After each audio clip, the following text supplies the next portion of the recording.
ਕਦੇ ਸੋਚਿਆ ਹੈ ਕਿ ਕਿਸੇ ਆਗੂ ਦਾ ਇੱਕ ਨਿੱਕਾ ਜਿਹਾ ਕੰਮ, ਇੱਕ ਛੋਟਾ ਜਿਹਾ ਫੈਸਲਾ ਪੂਰੇ ਰਾਜ ਦੀ ਕਿਸਮਤ ਕਿਵੇਂ ਬਦਲ ਸਕਦਾ ਹੈ? ਅੱਜ ਅਸੀਂ ਇੱਕ ਅਜਿਹੀ ਹੀ ਕਹਾਣੀ ਦੀ ਗੱਲ ਕਰਾਂਗੇ। ਇੱਕ ਕਹਾਣੀ ਲੀਡਰਸ਼ਿਪ, ਇਮਾਨਦਾਰੀ ਅਤੇ ਇੱਕ ਚੁਟਕੀ ਨਮਕ ਦੀ ਹੈਰਾਨੀਜਨਕ ਤਾਕਤ ਬਾਰੇ। ਹਾਂ, ਇਹ ਕਹਾਣੀ ਬੱਚਿਆਂ ਦੀਆਂ ਕਿਤਾਬਾਂ 'ਚੋਂ ਲਈ ਗਈ ਹੈ, ਪਰ ਇਸ 'ਚ ਜਿਹੜੀ ਸਿਆਣਪ ਛੁਪੀ ਹੈ ਨਾ, ਉਹ ਬਹੁਤ ਡੂੰਘੀ ਹੈ। ਇਹ ਵੱਡੇ-ਵੱਡੇ ਅਫਸਰਾਂ ਤੋਂ ਲੈ ਕੇ ਸਮਾਜ ਦੇ ਲੀਡਰਾਂ ਤੱਕ ਹਰ ਕਿਸੇ ਤੇ ਲਾਗੂ ਹੁੰਦੀ ਹੈ।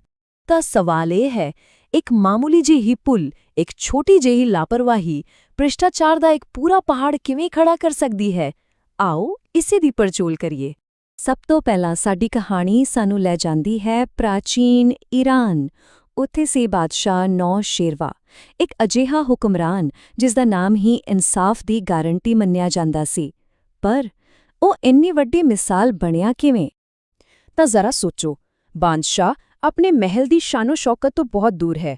ਇੱਕ ਸਾਧਾਰਨ ਜਿਹੇ ਪਿੰਡ ਦੇ ਕੋਲ, ਜੋ ਸਿਰਫ ਇੱਕ ਮਾਮੂਲੀ ਜਿਹਾ ਪੜਾਅ ਲੱਗ ਰਿਹਾ ਸੀ, ਉਹ ਅਸਲ ਵਿੱਚ ਉਸ ਦੇ ਸਿਧਾਂਤਾਂ ਦੀ ਸਭ ਤੋਂ ਵੱਡੀ ਪਰਖ ਬਣਾਉਣ ਵਾਲਾ ਸੀ। ਖੈਰ, ਇੱਥੋਂ ਹੀ ਕਹਾਣੀ ਇੱਕਦਮ ਦਿਲਚਸਪ ਮੋੜ ਲੈਂਦੀ ਹੈ। ਖਾਣਾ ਬਣਾਉਂਦੇ ਹੋਏ ਇੱਕ ਬਹੁਤ ਹੀ ਛੋਟੀ ਜਿਹੀ ਚੀਜ਼ ਦੀ ਕਮੀ ਇੱਕ ਅਜਿਹੇ ਪਲ ਨੂੰ ਜਨਮ ਦਿੰਦੀ ਹੈ ਜੋ ਨੌਸ਼ੇਰਵਾ ਦੇ ਪੂਰੇ ਰਾਜ ਦੀਆਂ ਨੀਹਾਂ ਨੂੰ ਪਰਖਣ ਵਾਲਾ ਸੀ। ਮੁਸ਼ਕਿਲ ਤਾਂ ਹੱਲ ਹੋ ਗਈ, ਨੌਕਰ ਝਟਪਟ ਨਮਕ ਲੈ ਆਇਆ, ਪਰ ਬਾਦਸ਼ਾਹ ਦੀਆਂ ਤੇਜ਼ ਨਜ਼ਰਾਂ ਤੋਂ ਕੁਝ ਵੀ ਛੁਪਿਆ ਨਹੀਂ ਸੀ।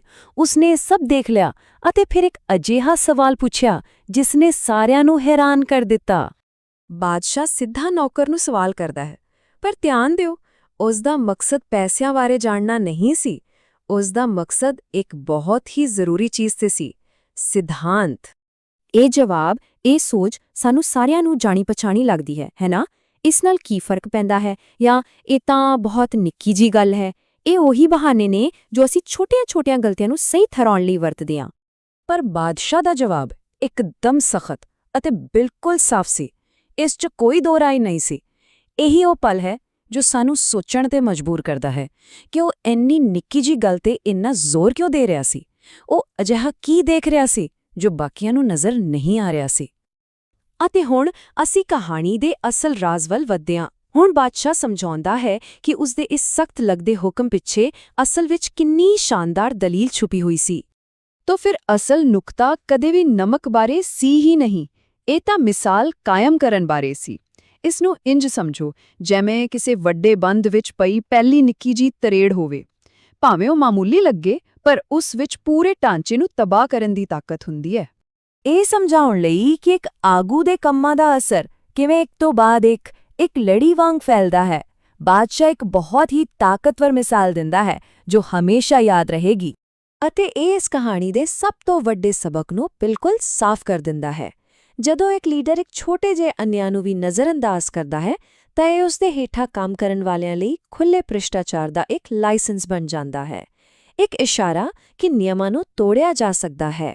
ਬਾਦਸ਼ਾਹ ਦੇ ਆਪਣੇ ਸ਼ਬਦ ਇਸ ਗੱਲ ਨੂੰ ਸਾਫ਼-ਸਾਫ਼ ਦੱਸਦੇ ਨੇ। ਉਹ ਜਾਣਦਾ ਹੈ ਕਿ ਉਸ ਦੇ ਕਰਮਚਾਰੀ ਸਿਰਫ ਉਸ ਦੀ ਛੋਟੀ ਜਿਹੀ ਗਲਤੀ ਦੀ ਨਕਲ ਨਹੀਂ ਕਰਨਗੇ, ਸਗੋਂ ਉਹ ਇਸ ਨੂੰ ਕਈ ਗੁਣਾ ਵਧਾ ਕੇ ਕਰਨਗੇ। ਜੇ ਬਾਦਸ਼ਾਹ ਇੱਕ ਸੇਬ ਮੁਫਤ ਲਵੇਗਾ ਤਾਂ ਉਹ ਸਮਝਣਗੇ ਕਿ ਪੂਰਾ ਬਾਗ ਲੁੱਟਣਾ ਜਾਇਜ਼ ਹੈ। ਇਹ ਸੋਚ ਸਿਰਫ ਇੱਕ ਗੱਲ ਨਹੀਂ ਸੀ, ਸਗੋਂ ਇਹ ਉਸ ਦੇ ਪੂਰੇ ਸ਼ਾਸਨ ਦੀ ਬੁਨਿਆਦ ਸੀ, ਉਸ ਦੀ ਵਿਰਾਸਤ ਦੀ ਨਹੀਂ ਸੀ। ਪਰ ਇਸ ਦਾ ਅਸਲ ਜ਼ਿੰਦਗੀ ਵਿੱਚ ਅਸਰ ਕਿਹੋ ਜਿਹਾ ਰਿਹਾ? ਇਹ ਕਹਾਣੀ ਸਿੱਧੇ ਤੌਰ ਤੇ ਉਸ ਦੇ ਇਮਾਨਦਾਰੀ ਨੂੰ, ਉਹ ਵੀ ਛੋਟੀਆਂ-ਛੋਟੀਆਂ ਗੱਲਾਂ ਵਿੱਚ, ਉਸ ਦੇ ਰਾਜ ਦੀ ਮਜ਼ਬੂਤੀ ਅਤੇ ਲੰਮੀ ਉਮਰ ਨਾਲ ਜੋੜਦੀ ਹੈ। ਇਹ ਇੰਜ ਹੈ ਜਿਵੇਂ ਨਿਆਂ ਦਾ ਹਰ ਇੱਕ ਕੰਮ ਉਸ ਦੇ ਸਾਮਰਾਜ ਦੀਆਂ ਕੰਧਾਂ ਵਿੱਚ ਇੱਕ ਹੋਰ ਇੱਟ ਜੋੜ ਰਿਹਾ ਹੋਵੇ। ਸੋ ਅਸੀਂ ਇਸ ਸਿਧਾਂਤ ਨੂੰ ਨਿਆਂਪੂਰਨ ਸ਼ਾਸਨ ਕਹਿ ਸਕਦੇ ਹਾਂ। ਅੱਜਕੱਲ੍ਹ ਦੀ ਭਾਸ਼ਾ ਵਿੱਚ ਇਸ ਨੂੰ ਨੈਤਿਕ ਅਗਵਾਈ ਜਾਂ ਲੀਡਿੰਗ ਬਾਏ ਐਗਜ਼ਾਮਪਲ ਕਿਹਾ ਜਾਂਦਾ ਹੈ, ਯਾਨੀ ਖੁਦ ਮਿਸਾਲ ਬਣ ਕੇ ਅਗਵਾਈ ਕਰਨਾ। ਉਸ ਦੀ ਕਹਾਣੀ ਸਦੀਆਂ ਬਾਅਦ ਵੀ ਇਸੇ ਲਈ ਜ਼ਿੰਦਾ ਹੈ ਕਿਉਂਕਿ ਇਹ ਸਿਧਾਂਤ ਕਦੇ ਪੁਰਾਣਾ ਨਹੀਂ ਹੁੰਦਾ। ਇਹ ਹਰ ਸਮੇਂ, ਹਰ ਥਾਂ ਤੇ ਲਾਗੂ ਹੁੰਦਾ ਹੈ। ਤਾਂ ਇਹ ਸੀ ਇੱਕ ਸਾਧਾਰਨ ਜਿਹੀ ਕਹਾਣੀ ਤੋਂ ਮਿਲਿਆ ਇੱਕ ਸਦੀਵੀ ਸਬਕ।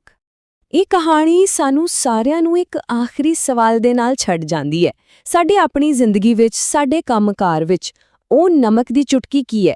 ਉਹ ਕਿਹੜੇ ਛੋਟੇ-ਛੋਟੇ ਮਾਮੂਲੀ ਲੱਗਣ ਵਾਲੇ ਮਿਆਰ ਹਨ ਜਿਨ੍ਹਾਂ ਨੂੰ ਅਸੀਂ ਕਾਇਮ ਰੱਖਦੇ ਹਾਂ, ਅਤੇ ਉਹ ਸਾਡੇ ਆਲੇ-ਦੁਆਲੇ ਦੇ ਲੋਕਾਂ ਨੂੰ ਅਸਲ ਵਿੱਚ ਕੀ ਵੱਡਾ ਸੁਨੇਹਾ ਦਿੰਦੇ ਹਨ? ਇਸ ਬਾਰੇ ਸੋਚਣ ਦੀ ਲੋੜ ਹੈ।